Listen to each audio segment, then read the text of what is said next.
This is just going to be a short informal video without much editing or anything like that. But with all the news about Venezuela, there's something I wanted to talk about, just so you have it on your radar. So, Venezuela has about 45 languages, the biggest one being, of course, Spanish. Of those 45 languages, 37 are indigenous languages, and the majority of those are endangered. The number of speakers for each of these languages ranges from a few hundred to a few tens of thousands. There's one outlier, Wayu, or Wayu Nike, which has around 300,000 speakers in Venezuela, plus about another 100,000 in neighboring Colombia. But for the rest, we're talking rather small numbers. I should mention that I'm using the numbers from Ethnologue, and there's always some disagreement over how to count these things. Like, are these two separate languages, or are they two varieties of the same language? So depending on the source you use, you might find numbers that are slightly different. Anyway, in terms of how many speakers they have, the distribution of languages is wildly unequal. According to Ethnologue, there are around 7,100 languages spoken in the world today. Only about 5% of those have more than 1 million speakers. So the overwhelming majority of the world's languages just don't have all that many speakers. If you're interested in language, what it is and how it works, then obviously these smaller languages matter a lot. They're a huge chunk of what's out there. They might have features that other languages don't. For example, in northern Brazil, not too far from Venezuela, there's an indigenous language called Hispanic, which is spoken by less than 1,000 speakers. Hispanic was the first ever documented OVS language.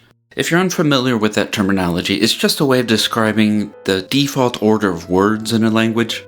So if you take a simple declarative sentence in English, like, the cat eats the mouse, first you have the subject, the cat, then the verb, eat, and then the object, the mouse. So the default order in English is subject, verb, object, SVO. In an OVS language, it's the other way around. The object comes first, then the verb, and last the subject. Before Hispanic was documented, linguists had never found that particular word order in a natural language.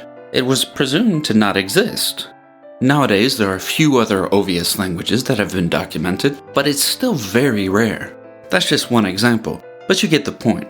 There are a lot of things we wouldn't know, a lot of features we wouldn't encounter if these languages weren't around.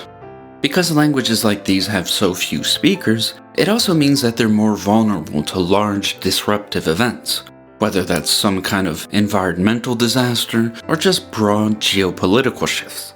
I'm sure you know where I'm going with this. Of course, talking about languages for their own sake is all well and good, but ultimately protecting languages is about protecting the rights of the people who speak them. Those two things are inherently intertwined. You'll be aware that indigenous peoples of the Amazon have long struggled against the encroachment of extractive industries, like mining and the like. That history, which continues to this day, well, honestly it's gut-wrenching. Reading those accounts is a bit like reading 50 Shades of Blood Meridian. The incarnation of Judge Holden might change a bit, but in the end, the atrocities they commit are pretty much always the same. In Venezuela, on paper the rights of indigenous peoples are rather well protected. They're enshrined in the 1999 Constitution, which among other things recognizes indigenous languages and recognizes the land rights of indigenous peoples over their ancestral lands. But sadly, as is often the case, there's a big gap between what's on paper and what actually happens in practice. One major example of this is what has happened with the so-called Orinoco Mining Arc project. First announced by the Chavez administration in 2011, it was formally launched by the Maduro administration in 2016.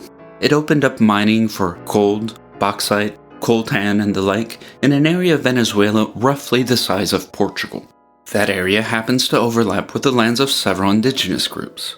The legal mining projects have often gone ahead without any kind of environmental impact study and without any kind of prior consultation with the local indigenous peoples. Combined with that, there have also been a lot of illegal mining activities, with illegal prospectors and even paramilitary forces getting in on it. Along with that comes a whole host of problems. Pollution of rivers and waterways, which ends up contaminating the fish, which is an important food source for many of the indigenous peoples there, forced labor, human trafficking, the list goes on and on. Several indigenous activists have also been murdered for standing up for their rights. This pattern is unfortunately rather common around the region, irrespective of whichever ism best describes the governments of the countries in question. The opinions of indigenous groups in the area are not homogeneous. A handful supported the project, some opposed it while still maintaining support for the Maduro regime, some opposed it while striking alliances of convenience with the regime's political opponents, and some took a more independent stance and opposed all outside forces, whether Maduro's or his opponents. Now, I'm sure we all have our opinions about what the US administration just did. I mean, I certainly do. But whatever those opinions happen to be, at the very least, I think we can all agree that gaining control over certain mineral resources was at least part of the picture. I mean, they've said so explicitly, so it's not like it's some kind of grand secret.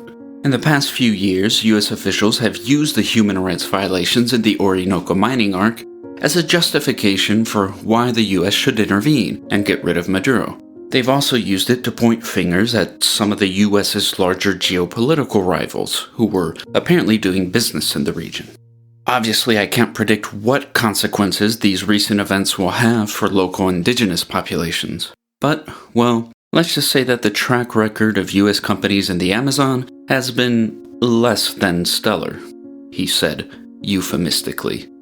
If we take a step back and focus less on which specific powers are involved, I think the general trend is pretty clear. The larger powers in the world today are more and more interested in extracting these kinds of minerals, and that is in itself bad news. At least, if history is anything to go by, those larger powers, whoever they happen to be, well, usually they don't let indigenous land rights, and really just indigenous lives, get in the way of taking whatever it is they want.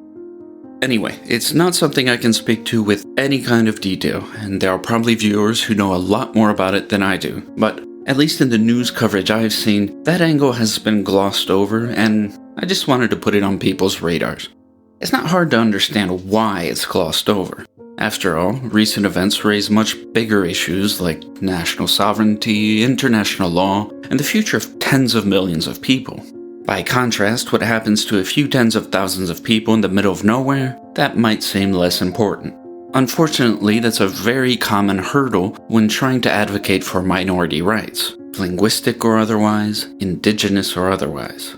Definitionally, they only concern a rather small amount of people, so it's easy for policymakers to stall or just flat out ignore those issues. They can always point to something more urgent that affects more people and say, we have to address this first, we'll get to you later.